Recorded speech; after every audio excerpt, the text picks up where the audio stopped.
Hey, good afternoon. I'm Doug. I wrote The Guardsman under the pen name of R.G. Taark. We are on episode number 42 today. We are chapters 97 through 100. Please sit back, relax, and enjoy. When you're done, please hit that like, comment, subscribe. Love to hear from you. Please enjoy.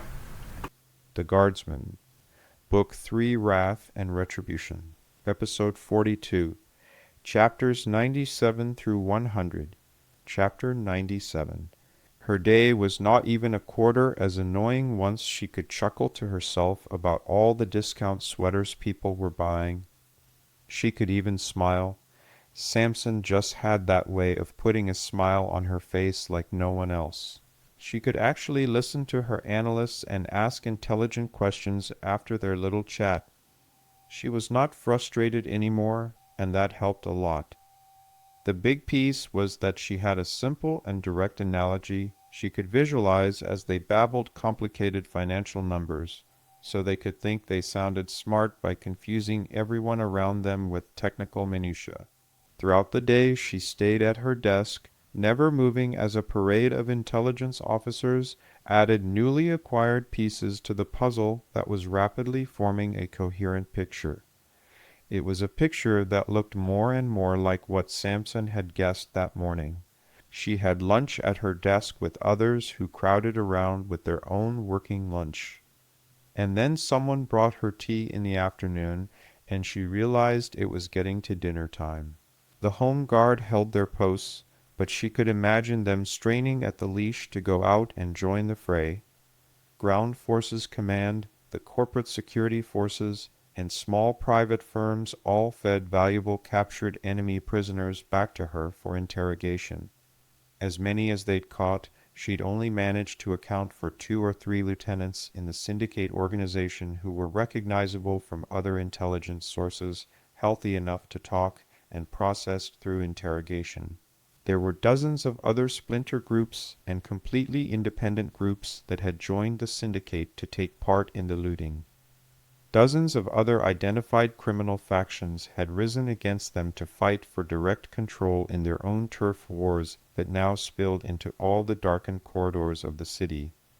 Those turf wars that were once confined to the drug dens and very bottom floors flooded into commercial concourses that often turned into vicious three-way fights between advancing hegemony troops and competing criminal enterprises. Persephone rumbled into the chaos around her desk terminal. We need to take one of the syndicate captains alive. That's the bottom line. We need him alive, intact, and capable of withstanding interrogation.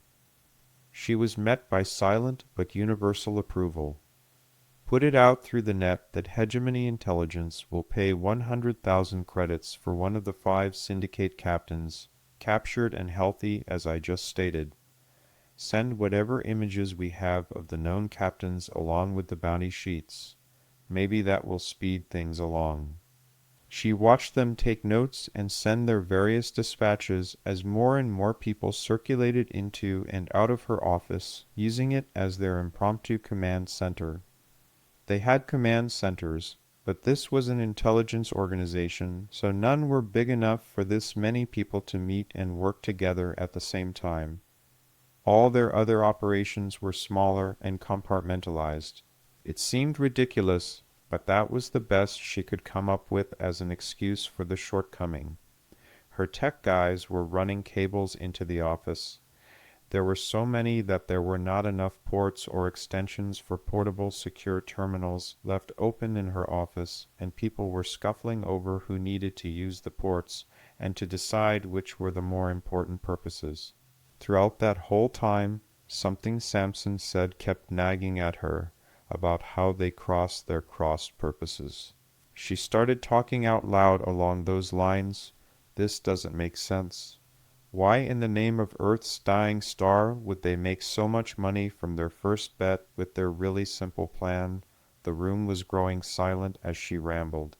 And then turn around and take that same money. They'd just tricked the system into paying them to buy our company. And all that after their crippling and successful attacks on us to break power distribution and trigger panic. They had their money. Why go back into the market? They're crossing their cross purposes. Someone out of her view behind her chair said something about, "That sounds sort of arrogant. They were trying to buy us out after crippling us." She turned to look at the voice of the younger middle-aged female senior analyst and accepted. True, but why? Why go back on their win like that? They had the money in hand and could have breezed out of the banking system over the next few days, and with everyone else pulling out credits, no one would have noticed until it was too late, had they done it right. One of her department heads to her front spoke next and volunteered, "Greed." Persephone shrugged. Yes, greed wants money. This was almost a heist for the history books. And then they turned around and came back into the scene of the crime again, through our front door while the alarm was going. No, that doesn't make sense either. Someone else put in, maybe they got sloppy. One of her technicians argued back, no way. The strikes on the power grid showed an extremely high level of technical and engineering proficiency. Someone new barked, carried out by thugs? Not a chance. Persephone leaned back and interjected the stimulus. Thugs can follow orders too. Another voice popped into the conversation and offered, someone else planned it for them and told them what to do. Persephone immediately replied, why not? We do it all the time. Some senior officer she had seen but could not mentally place into a department asked, a professional corps with an army of outlaw criminals to do its dirty work? One of the nondescript types casually put in over the portable terminal he was not looking up from, why not? That's how we run insurgencies. We put a bunch of hotheads together and motivate them with idealism or something more tangible like greed, and then we turn them loose with weapons and tangible objectives that suit our ends. Persephone wondered where that one had come from, but suspected immediately and made a note to follow up with him more privately later. She tossed back into the conversation. So we know from the looting that our criminals are greedy. They were motivated by greed, working cross purposes with our city. And then their planners worked cross purposes on the original cross purpose and started trying to buy us out. But why? One of the younger ones spoke, control.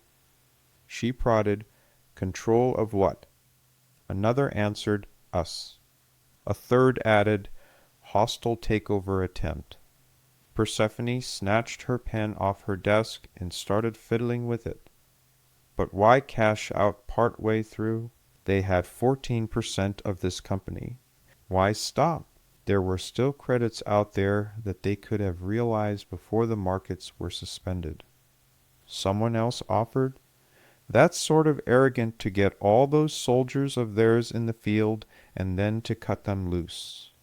The nondescript one with the terminal added again, we do it all the time. They're just assets.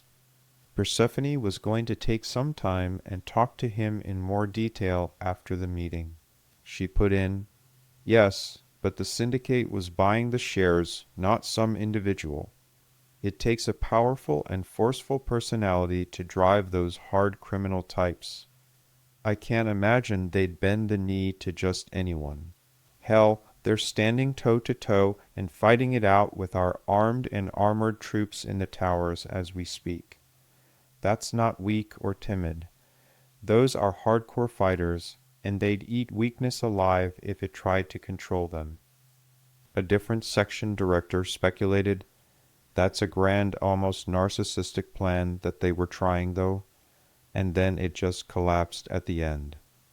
From another corner, someone else nearly shouted in a chuckle, it's almost like somebody wanted to seize control to be king, and then chickened out at the last minute. It clicked in Persephone's head. Forcefully she cursed her own stupidity. Damn it. Her shout stopped all the conversation in the room. Persephone yanked her list of passwords out of her stack and ignored everyone as she ran her finger down the list of used and failed passwords for Casimir's encrypted terminal.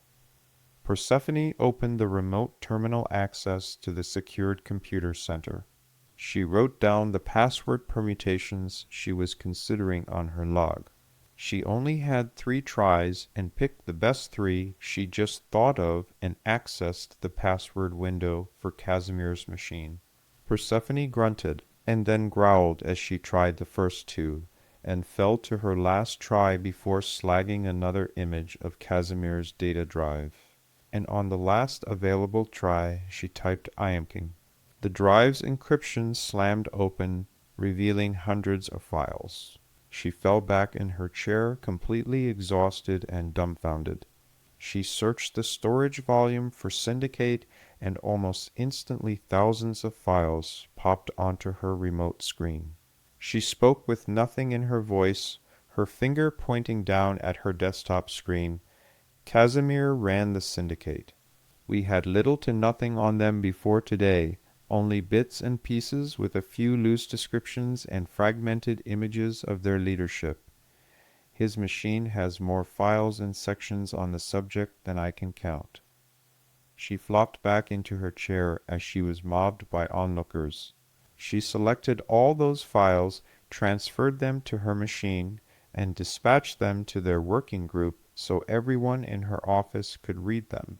Persephone ordered with a voice she hardly trusted, "Everyone out. Get to work on all that.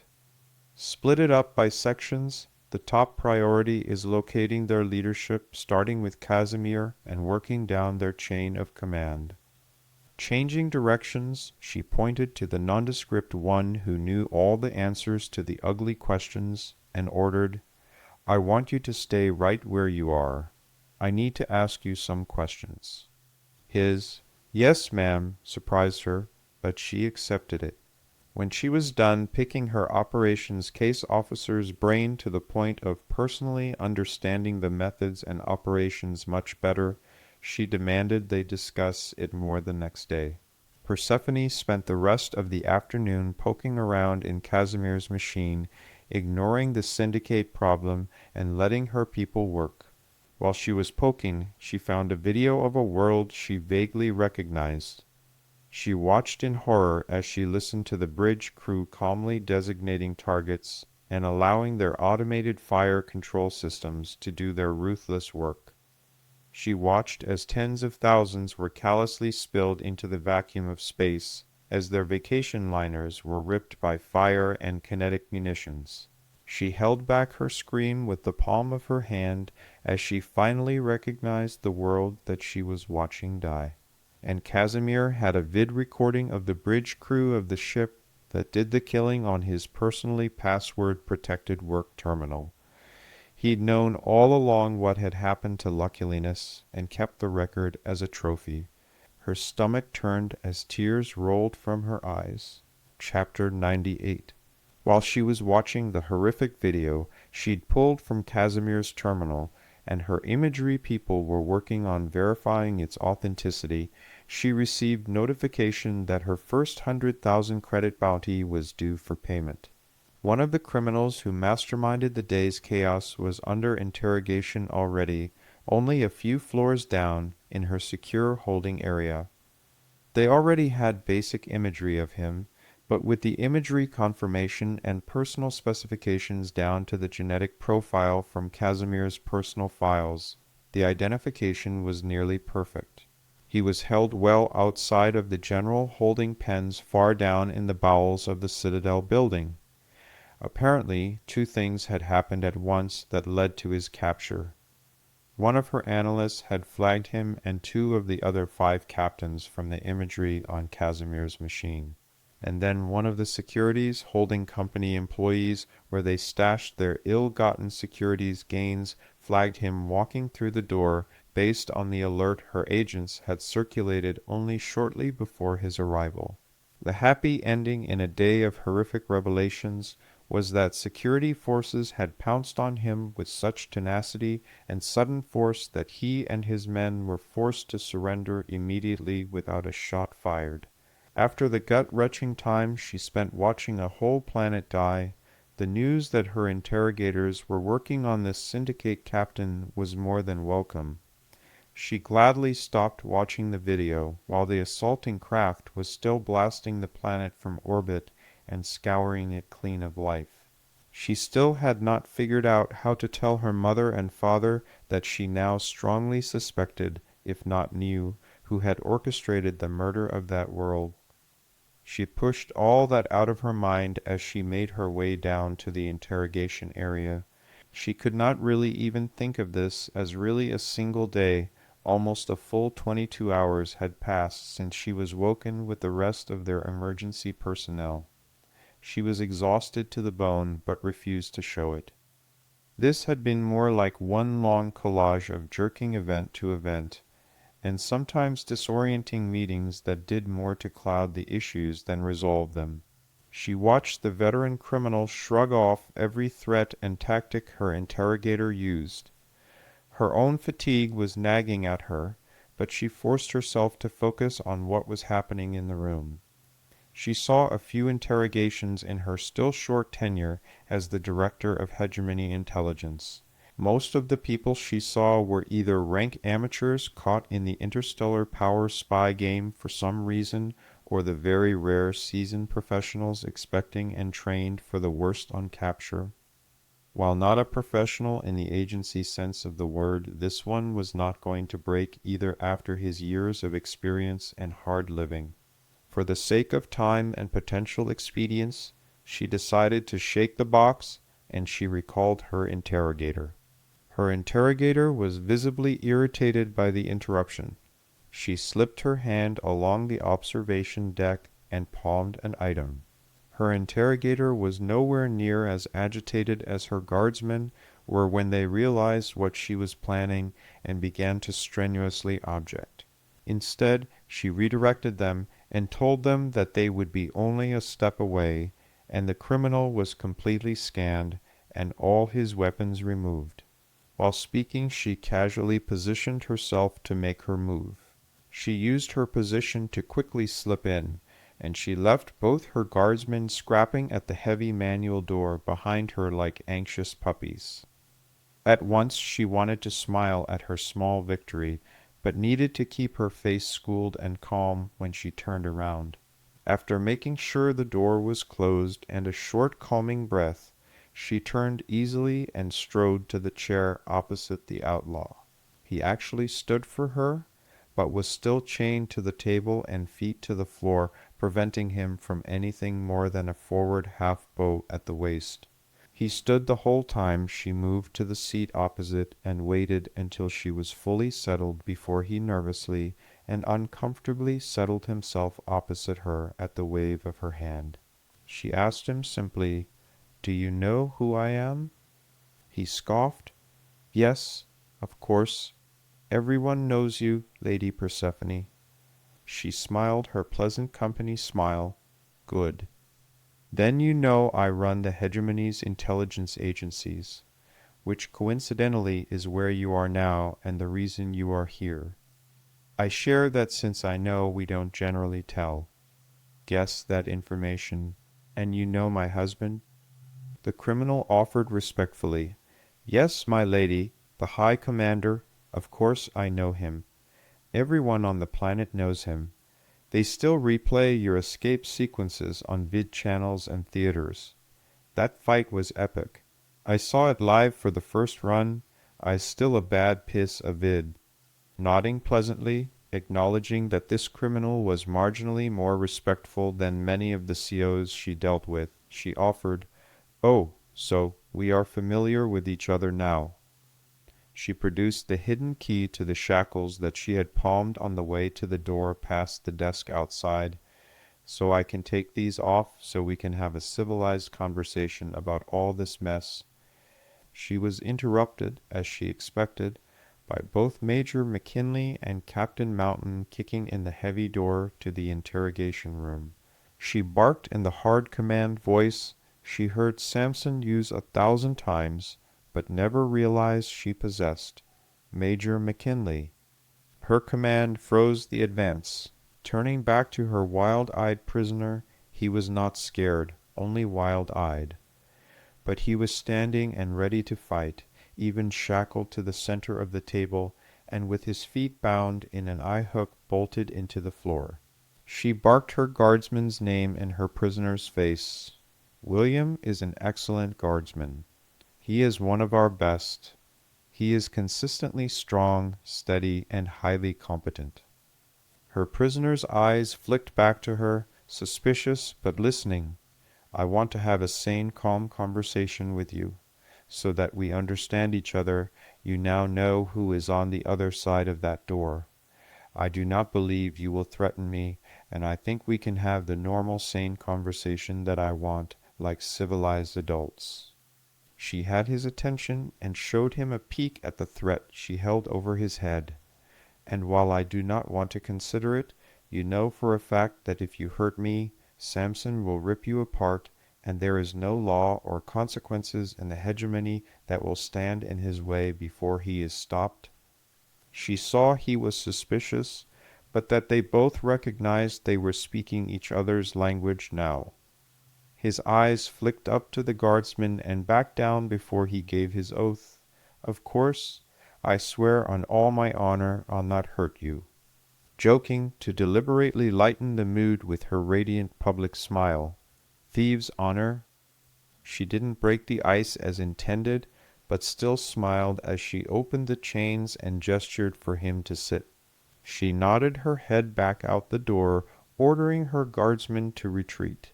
Once she heard the door shut, she prompted without preamble. "Please explain how all this worked. We know you were taken and used as muscle for some financial crime. We know that you and your men were used to start the riots that created the panic while the power was out. That panic and violence caused the markets overall to crash because of the fear and panic it spread. And I also know that someone had set, using Samson's words, shorts on so they could profit exponentially from the fall. But where did you get the orders? How did it come together? This isn't the type of thing, pardon me, your people usually work out on their own. This was planned with exacting detail by high-end professionals, organized to use you and your people, and as a systemic attack on our markets. The murder, chaos, and robbery were all just a smoke screen. There has to be someone above you calling the shots." She of course knew that answer from Casimir's personnel and operational record. "What can you tell me about him?" Her grizzled counterpart at the table actually paled visibly as he paused and struggled to choke out, "Lady Persephone, you have no idea what he'll do to me. And my family if he finds out I've been talking to you." Reassuringly she said, "Don't worry about it." He instantly snapped. "What do you mean, don't worry about it? You don't know these people. Nobody knows these people. E's run shit with an iron fist for 20 years. They're like bloody phantoms. We make freighter loads of credits offa is jobs, sure, but they're bloody nuts.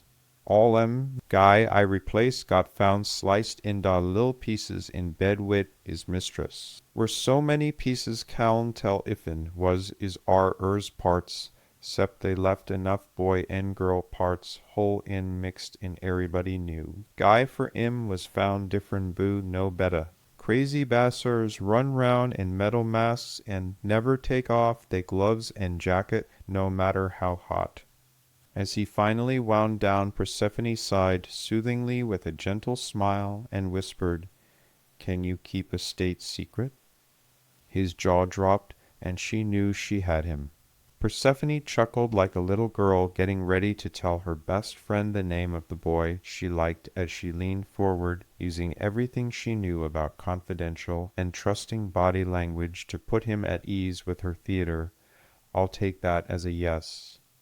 While keeping him close and leaning forward, her voice soft but pure business, "I suspect the same man who was running your conspiracy was the same man trying to kill me in those vids that made Samson and I famous.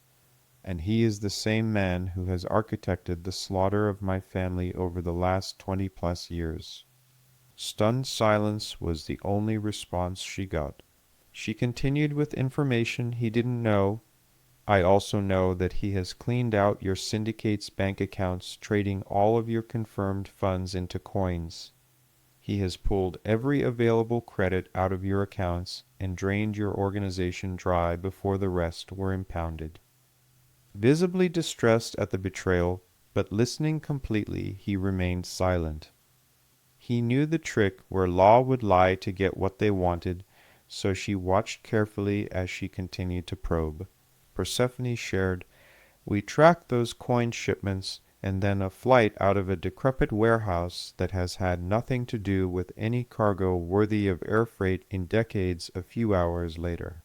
We suspect he packed himself aboard a space-worthy container and has been smuggled off the planet with all the profits from your venture in solid gold coin." The ship that the container was loaded onto jumped out of the system just 4 hours before we caught up with the sleight of hand. They used to slip that container into the customs system and pass security checks. Since he's gone off the planet, stolen everything you all had saved up to that point, and the exchanges have seized the rest of what you've risked your lives for today in your asymmetric economic war and attacks on the society that has fostered you, you really have nothing left to lose. Persephone heard her own irritation and sense of betrayal slipping into what she'd inadvertently turned into a lecture, so she reined herself in and changed tack slightly. "I also know that the treasonous directions and extent of this plotting was not only not your idea, but that portion was completely unknown to you. Never mind that he suckered you and all your friends into dying for him over a few looted trinkets, while he left you with nothing but seized and worthless securities that will be auctioned off to the public over the next few weeks after the fraud investigations conclude. We have fast attack cruisers out hunting that ship along their last known trajectory. When I find him, and believe me, I will find him, I will kill him." She was as surprised as her guest at the cold, hard steel in her voice. She changed back to a more conversational tone. "You will need to stay in secure isolation for a little while, and you will disappear from our standard legal systems until all of this has blown over. When we are done to my satisfaction, you will remain here under my protection. I will send operatives to collect and escort your immediate family to safety with whatever personal token or instructions you offer. In exchange, I need to know everything you know so I can unravel this mess. You have my personal word of honor on those conditions. Do you feel a little more at ease talking to me about who he was and what you knew about him now?" Her guest had definitely calmed and was back to focusing and enunciating his replies instead of the fast, nervous street slang he'd slipped into earlier. "We only knew him as Christos, and he always wore a blank iron mask with either gloves or fake skin he would peel off and put into his pockets if he had to meet someone important enough directly and was forced to shake their hand. He'd always peel it off once they were gone. Then the gloves went back on." Persephone mused to herself at the use of the high-end intelligence tool called Synthiskin. She had only recently become aware of that tool that was complete with faked fingerprints. It was used to prevent the transfer of an agent's genetic material and identifying prints to a contacted surface. Nodding to her guest, she said, "Don't worry, I'm just as careful as he is. After all, I survived his attacks my whole life." The crime boss shared, "If you say so, Lady Persephone. Christos was real careful in every dealing with us, always had his goons ready, and never left so much as a hair for a cleaning lady to find." Persephone mocked, "That sounds like the same arrogant, self-aggrandizing prick that I'm thinking of." The crime boss agreed, "Yes, Lady Persephone, but he wherein no arrogant prick. He was none but scary as hell." Persephone realized he was becoming more comfortable with talking, while stressed with his past haunting fears causing his slowly focused proper dictation to slip. Was like da guy could read minds. One of da on da bosses got Katrina run stuff on da side. One day he just disappeared. Paka is guys come up missing too, but Lada we's found chewed top pieces ambush style.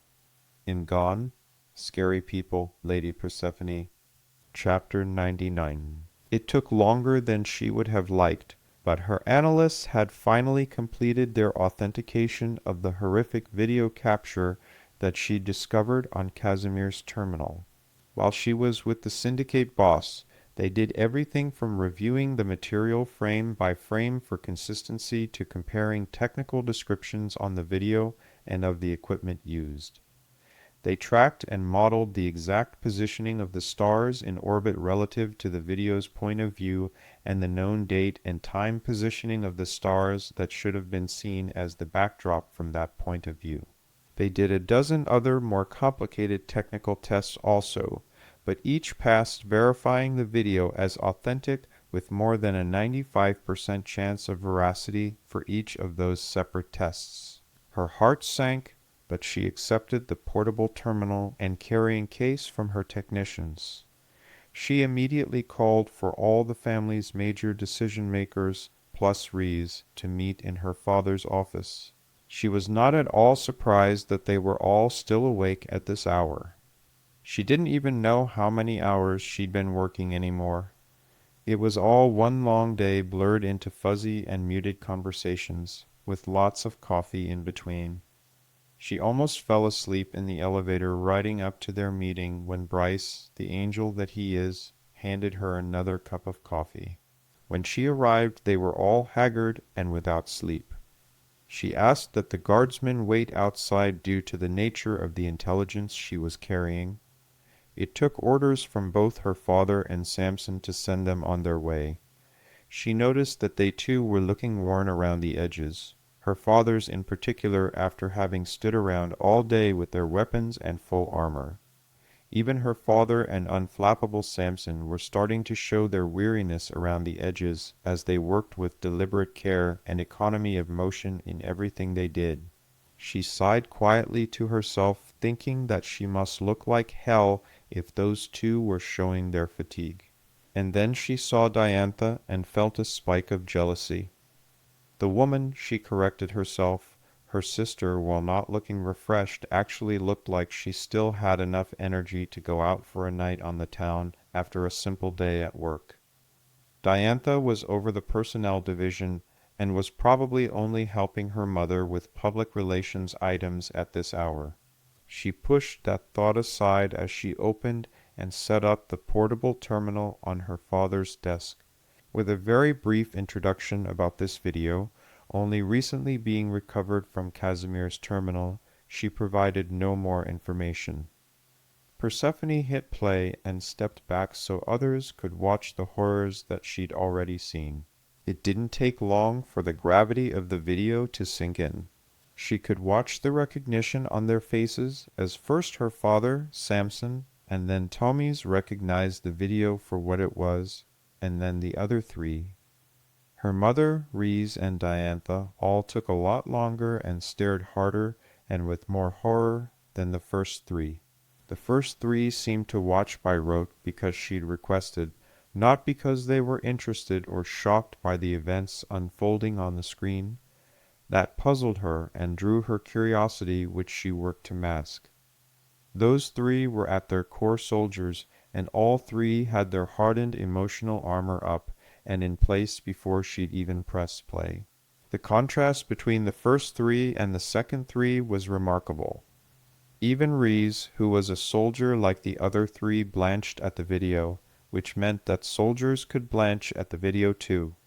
She wondered if the first group had already seen this atrocity unfold, but then shook that off as impossible because this was a new development, and she figured she was too tired to have seen their reactions correctly.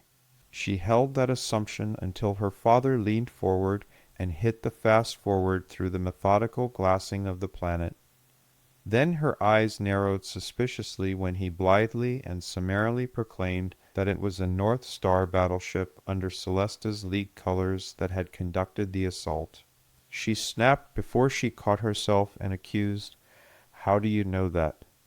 His eyes locked onto her with a brutal suddenness that held nothing but steel.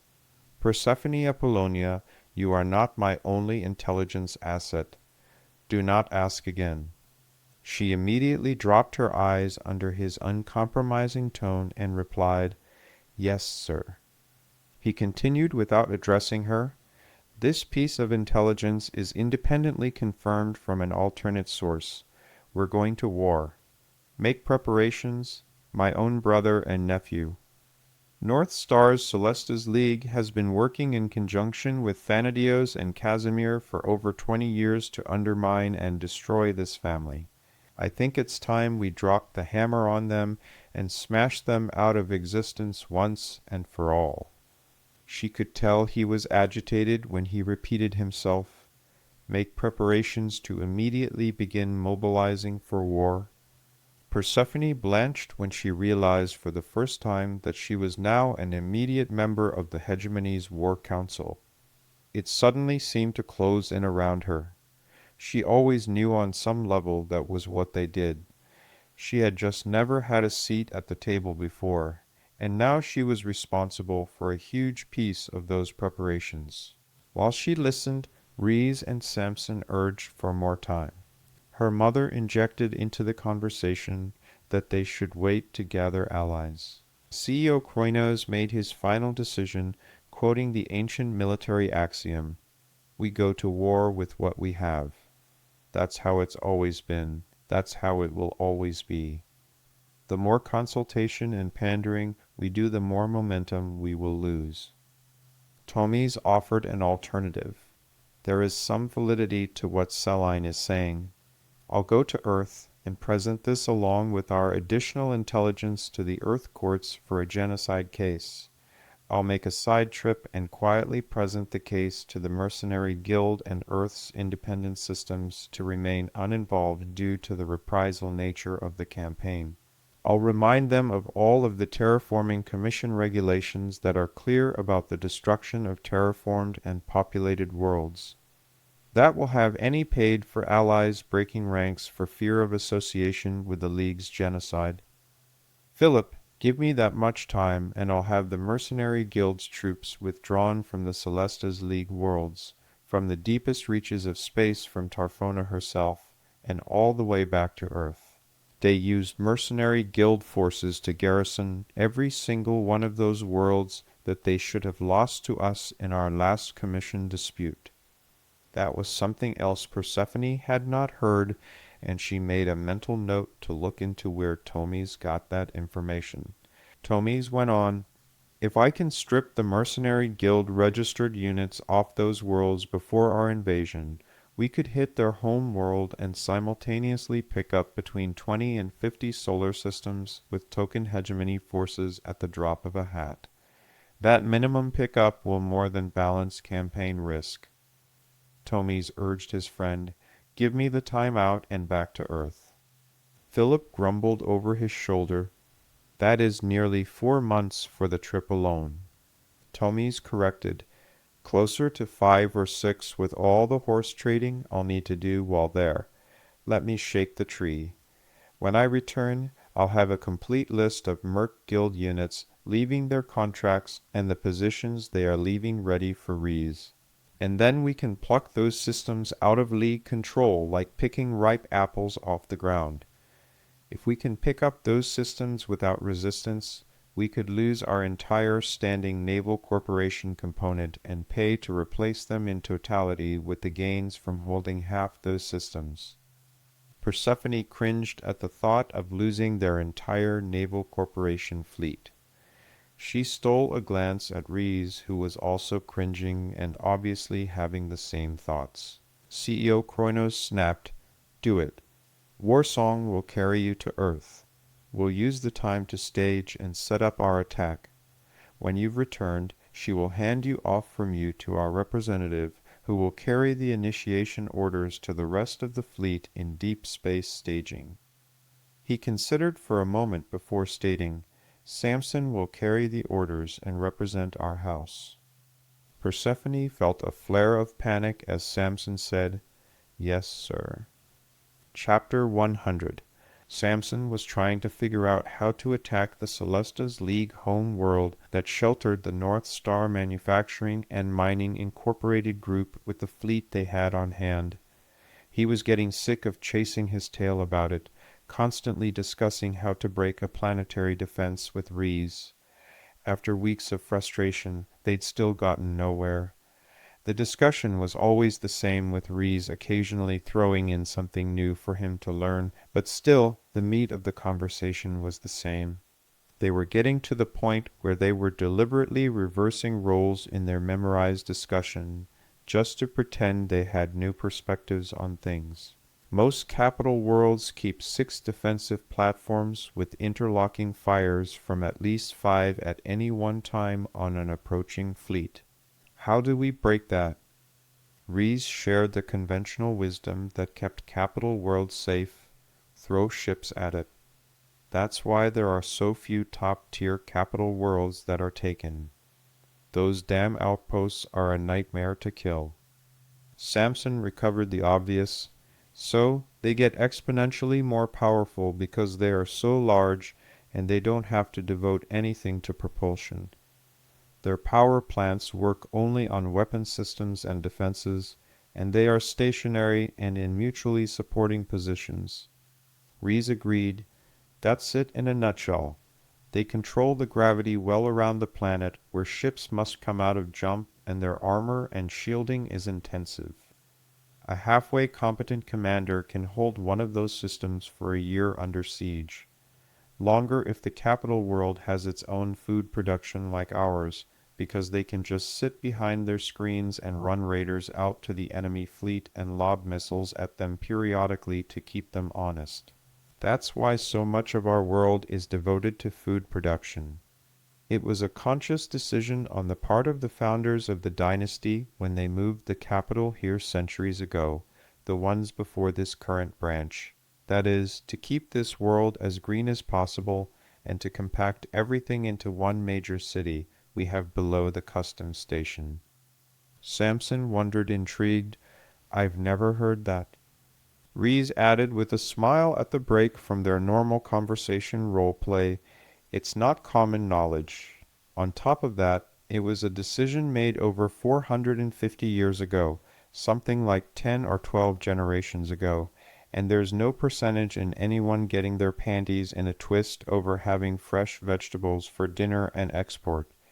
People like good food and tend not to complain about it. But there are lots of worlds out there that weren't so judicious in their planning. They went the other route and looked at us like a bunch of Earth Green Party wimps. Instead, it enhances our ability to defend ourselves. I like to let them laugh at us, and I get to laugh last when we smash them into little pieces." Samson asked, "I see the point, but how do we crack a capital world's defenses?" Rees knew the math, which had not changed since warriors in steel shirts launched pointy sticks at each other from castle battlements. "Infiltration is the only way I can think of. Brute force doesn't work, not in the long run anyway. It costs too much in the way of ships and crews. Eventually, the Naval Corporation will tell you to go to hell with a note scrawled in big block letters on an inbound kinetic energy round destined to land on your headquarters. No corporatized empire's navy is stupid enough to impale themselves on kinetic energy rounds and missiles for a profit sharing they'll never live to see. Because they'll be dead, and what's the point then? That's why Earth is so unassailable with its 12 standard platforms and 6 heavy platforms. Heavy platforms are so damn expensive, you could practically buy a whole new solar system with mineral rights and an agricultural world for the cost. Nobody can afford them except Earth." Samson shrugged. "Well, yeah, they can afford anything they want with every corporate empire in the galaxy tithing to them for new worlds." Rees condescended regarding their galactic masters.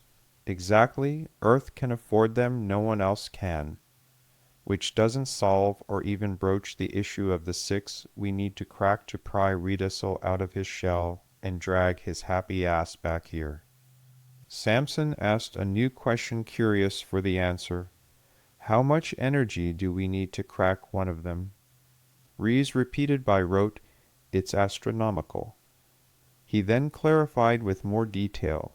It would take something like 6 capital ships focusing fire for 2 hours to crack one. Samson grumbled. And that doesn't account for our own losses to those ships while pounding on the station itself, because the defenders sure as hell won't sit still and take it. Rees agreed. That's right. They'll fire everything they have in their arsenal, and the defenders will still be able to send resupply ships up to the station in time to replenish some of the armories, not to mention the crossing fires from supporting stations. Never mind ground emplacements or any hostile fleet ships they have in the system to harass the attackers. Fully defended capital worlds don't fall to brute force. Samson did not like the circular logic that kept leading them back and back to the same place, feeling like they were missing something. So we're talking insurrection or infiltration? Rees nodded. Yup. And that takes time, lots of time. By rote, Samson replied, time we don't have. Rees agreed again for the 50th time. Yup. And then inspiration struck Samson. Thank you very much for your attention. Appreciate your listening. When you get a chance, please come and hit the like, subscribe, leave a comment, and check out the book for real down in the description.